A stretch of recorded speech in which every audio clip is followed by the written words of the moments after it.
دما خوش ببینرین هجا ایرو 24 جوتمه 2023 روزان روزا سهشنبه بویر و گشتن هری سرکه و هری بالکش ین سرانسری جهان رودانه امی جارکتن هول بدن دناوا 20 دقیقه نوچین جهانی ده شوره پیشکش بکن.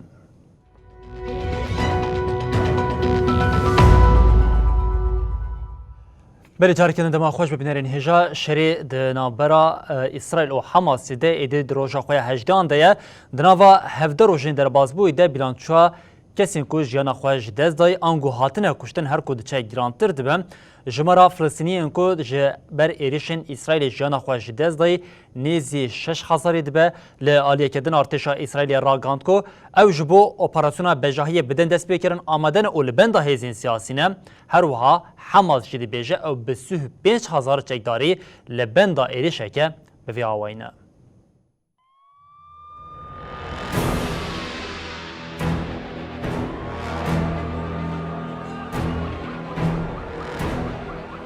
پشتی ایریشا هفته جوتمهی یا لدجی وارگهین اسرائیلی ایریشن زمانی و باجاهی لدجی غزای بدجواری دوام دکنه.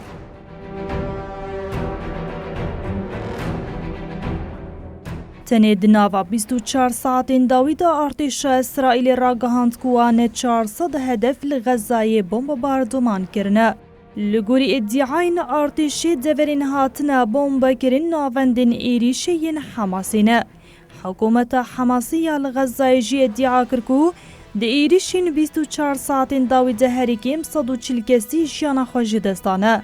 جروجا دست بیکرنا ایریشان لانیا اسرائیلی 1400 کشتی هنه.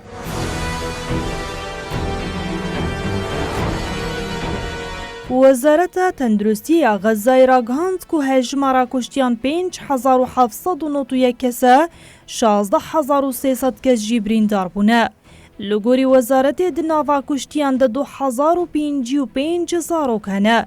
اب هجمار لگوری دانین حکومت اسرائیل وزارت تندرستی یا حماسی هاتن اشکره کرنه. جبلی کشتی و برینداران هروها بهتری دصد دیلین اسرائیلی ولاتین بیانی جید دست چکدارین حماسی دنه. بردف کی ارتش اسرائیلی دانیال هجاری دیار کرکو او جبو پینگاوکی نو ایریشا بجاهی آمدنه و البند بریارا سیاست مدارانن. שאתמול שחרר חטופות. אסור שהעולם ישכח. حماس جید بیجه 35,000 چکداری وان آمدنه برسوی بدن ایریشن اسرائیلی. جبر وی انجام گران لسر آستان ناو نتوی و هرمی هن هولدان هنلی حتی ها حموجی به انجامانه.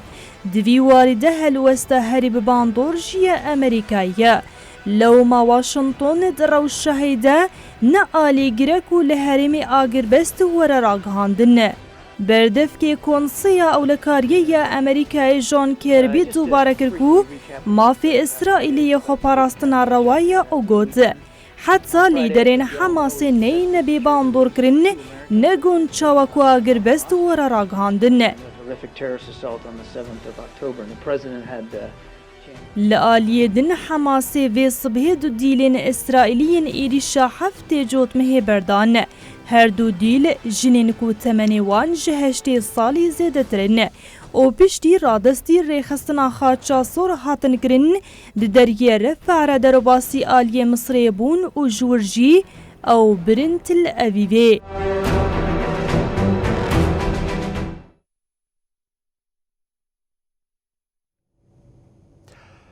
شر اسرائیل و فلسطین آنگو شر پسمامان گلو وقتی دروغناز دیویشن براستیف شر کنها بیکتی شر پسمامانه آنجه شر زرهزین لحرمیه هرچه قاسی شر اسرائیل و عربان به هاتنا اسلامیا لحرمی را تش شروع کرن لی 200 سال داویه ده افشر هم رنگ خو و هم جی ناو خدایا گوهردن بگوتنه کردن ایدی بویا شر اسرائیل و فلسطینی لحرمی به تایبەتی وەکێکم عەربان پارچەیەکە ji xwe avêt be pêşa İsraîlê û pê İsraîlê giro dike xwe di pişt tuyekê de jî dide veşartin. Ji bo vê yekê bi êrişa herî dawiyê ya ku Hamasê di heftê cotmehê de li dijî İsraîlê dayî destpêkirin rengê meseleyê hat guhertin.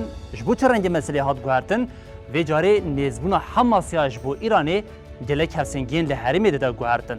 Ev yek jî dihêle ku êdî gelek alî ji bo vê şerîheyê bikeve nava liv û tevgerekê. Li aliyeke din dema ku mirov temaşe dike êdî weke şerî caniyê siyemîn bi hêz û bi bangawaziyên şerxwazî yên ku derdikeve derbasî qonaxeke geleke dijwartir û bi şiddet dibe. Ba aweke Kurd û Kurmancî ger ku were gotin êdî her ku derbas dibe doza mafê xelkê Filistînî yê ji bo mafê xwe ye rawan. Her ku diçe êdî ji destê dide xwe ango ji destê dayîn li aliyeke din ev şer vediguhere şereke berjewendî û hêzên destdardariyê. Em ê îro di vê beşa xwe ya înfografiyê de hewl bidin ku piştperde û daxwazên ku ji bo gejbûna vê şerê ji ku derêtin bi wê bînerên hêjara parve bikin. Belê di heftê cotmeha 2023 de Hamasê bi awayeke lez û bes êrişeke li dijî İsraîlê da destpêkirin û ev êriş piştî rojeke ji cejna Yom Kîpûr ya ku ji bo dîroka cihuyan weke rojeke pîroz ya cejnê tê dîtin de pêk hat êrişa ku dayî destpêkirin bi xwe re metirsiyeke zêde li nava İsraîlê da avakirin hem wextê vêyekê ji bo piştevaniyê bi awayeke lez û bes hema dewletên Yekbûyên Amerîkayê keştiyên xwe yên şer yên ku weke şêr bi nav dike şandin aliyê roşlatê Deryaya Spî û vêyekê rewşa metirsiya li roşlatê navên careke din hîna bi awayekê gurtir bi xwe re da avakirin. Di nava 18 rojên şerî ku pêk tê de bilançoyeke giran heta niha hem ji bo İsraîlê û hem jî ji bo xelkê Filistînê derketiye. Her çi qasî xelkê Filistînê bi awayeke giştî daxwaza şerî ku pêk hatin ne li gorî weke Hamasê difikirin lê encama ku derketî bandoreke neynî li ser jiyana wan dike şer 18 roja dewam dike 14 roja jî Xezza ya ku beşeke sereke ya ji doza Filistînê ava dike an ku pênase dike jî di nava dorpêceke şidan diya İsraîlê de ye.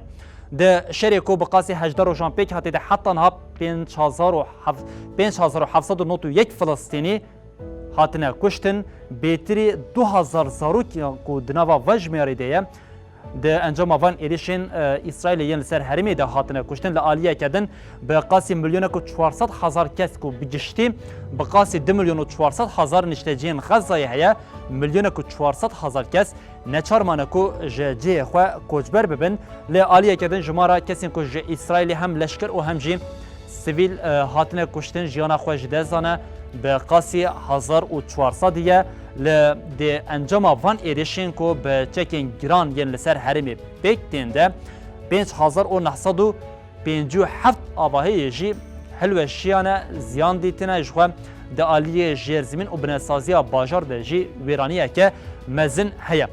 Ger ku em derbasî wî yekê dibin em behsa Xezzayê dikin ku Xezza herîmeke pir biçûk ku bi qasî nişteciyên xwe 2 milyon û 400,000 kes li vê herîma biçûk dimêne dirêjahiya Sinûriya Xezzayê ku di aliyê deryayî de dema ku em lê temaşe dikin bi qasî 40 kilometre û ev herîma Xezzayê jî ji heft dergehên sereke yên ji bo derbasbûn û ketina nava Xezzayê de hene yek ji van tenê ji van dergehan bi Misrê ve girêdaye û dergehên din hemû bi xaka İsraîlê ve girêdayên ango de her fersendê de İsraîl dikare van deryan bide girtin û careke din dorpêça li ser Xezzayê bişêdine ji xwe deryên Refah me got yekem deryê di navbera Sinûrê Xezza û Misrê de ye ku yekem deriyê ku em dikarin bêjin di navbera Xezza û welatekî Ereban de ye lê her şeş deriyên din di navbera İsraîl û Xezzayê de sinûrdar dimînin.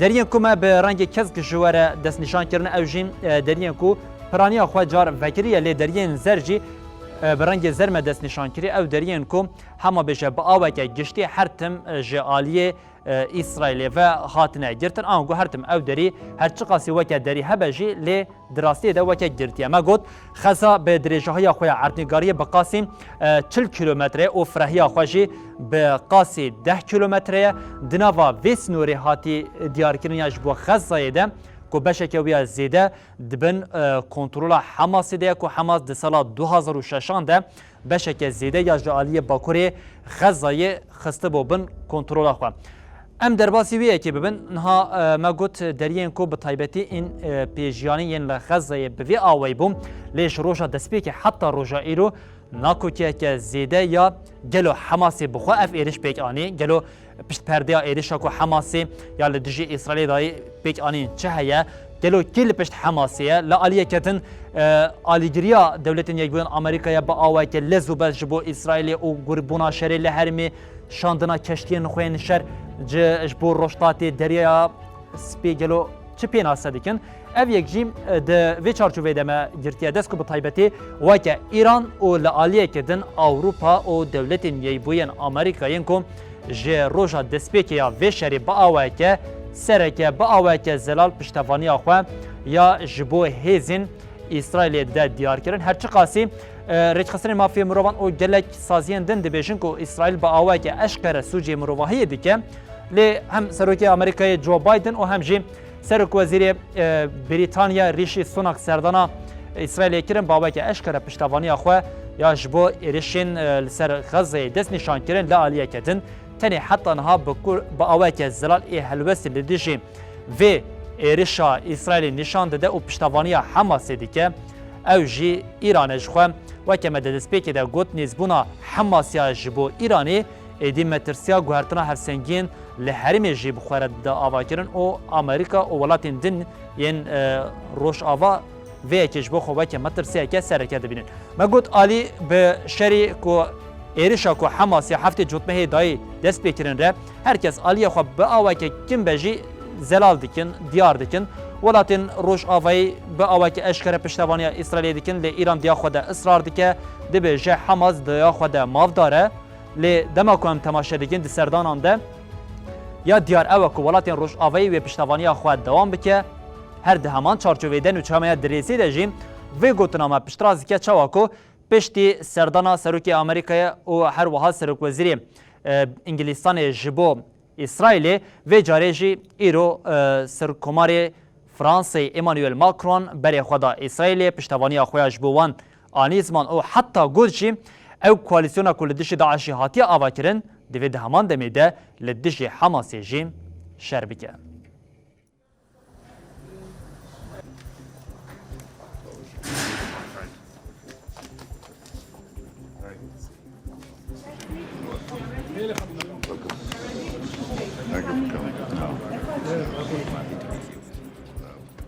سروکومار فرانسای ایمانوئل ماکرون و سروک وزیر اسرائیل بنیامین نتانیاهو ده جیوینا چاپمنی یا هفپارد آخوین.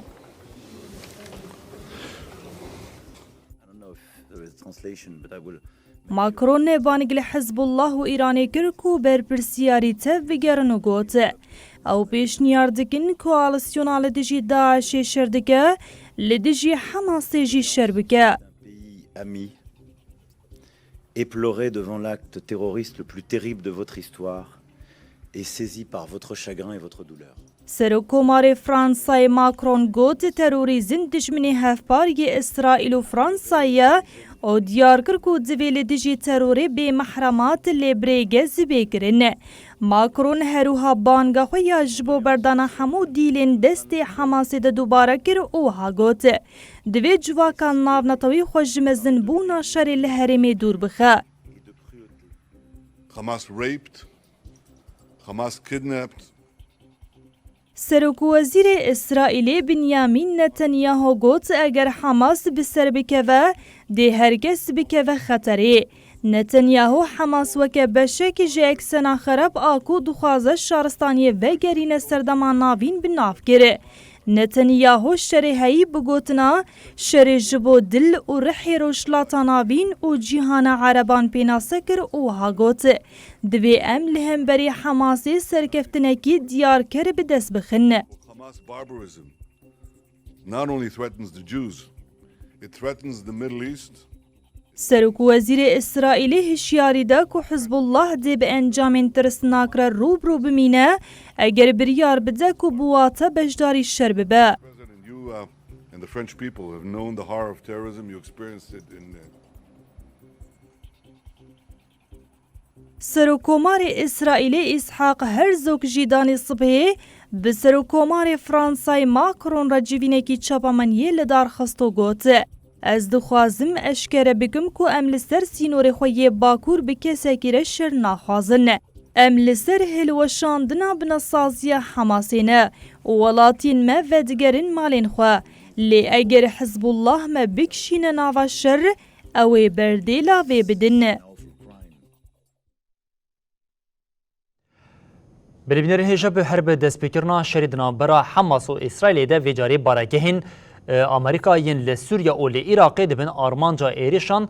Koalîsyon û dewletên Yekbûn Amerîkayê jî ji van êrişîn ku li ser baregehên wan pêk tê Îranê berpirsiyar nîşan dide. Herî dawiyê êrişeke li başûr Rojavayê Sûrî li dijî baregeheke Amerîkayê pêk hat. Amerîkayê jî ragihand ku êrişa ku pêk hatiye beriya ku bigêje armancê hatiye têkbirin.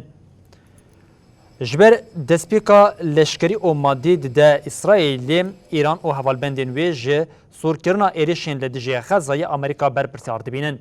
Amerîka jî ji rojên destpêkê ên şerê Hemas û İsraîlê hişyarî dabû ku dibe navend û baregehên wan yên li Sûriya û Iraqê bibin armanca êrişên çekdarên girêdayî Îranê. Lewma navendên Amerîka û koalîsyonê yên Iraqê û Sûriyê çend caran bûne armanca êrişan. Fermandariya hêzên navendiyên Amerîka CENTCOMê bi daxuyaniyeke ragihand ku di çarçoveya rêzê êrişên li hemberî wan doh navendeke artêşa Amerîka li başûr Rojavayê Sûrî bûye armanc.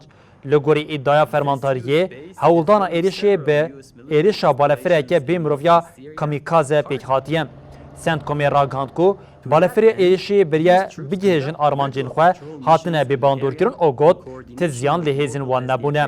CENTCOMê eşkere kir ku ew ê hêzên Amerîka û koalîsyonê li hemberî her cure êrişan biparêzin.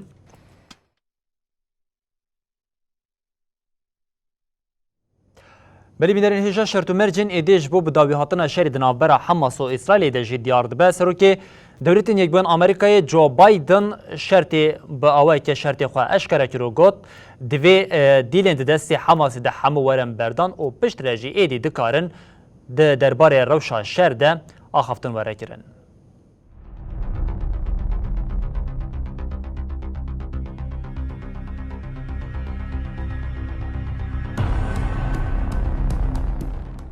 Serokê Amerîka Joe Biden duh li Washingtonê got. Danûstandinên agirvestê ji bo Xezayê tenê dikarin bi serbestberdana hemû dîlên ku Hemasê di êrişa heftê cotmehê de girtine pêkwere.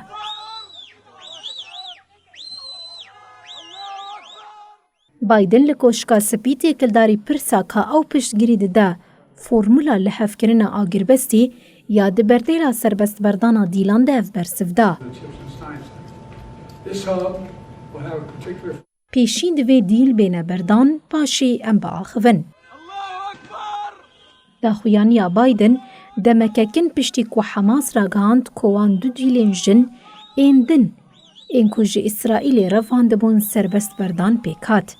Di dema ku dewletên Yekbûyên Amerîka ji bo hevdîtinên muhtemelên agirvestê şert danî bû ku Hemas hemû dîlên di destê xwe de birde, Rusyayê jî banga agirvestê dûbare kir. Wezîrê Karê Derveyê Rusyayê Sergey Lavrov diyar kir ku ji bo aloziya di şerê Xezayê de bî kêmkirin divê şer raweste. Lavrov got piştî vê helbet wê pêwîstî bi mekanîzmeyekê hebe ku rewşahiyî di çarçoveyeke berfireh de binirxîne.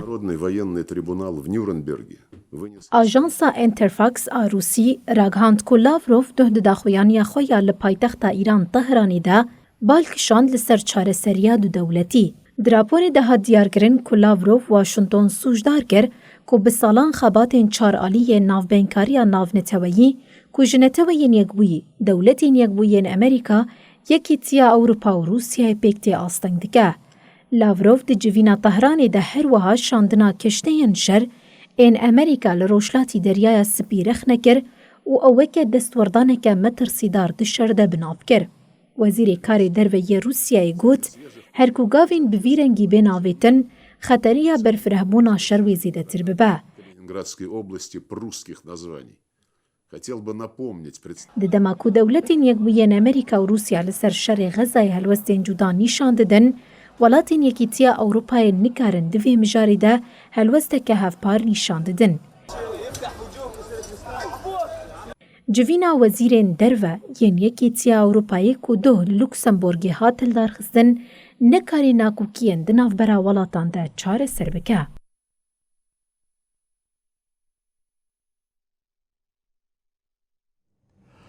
نوچین ما بداوی بون هر شاد بختار بن.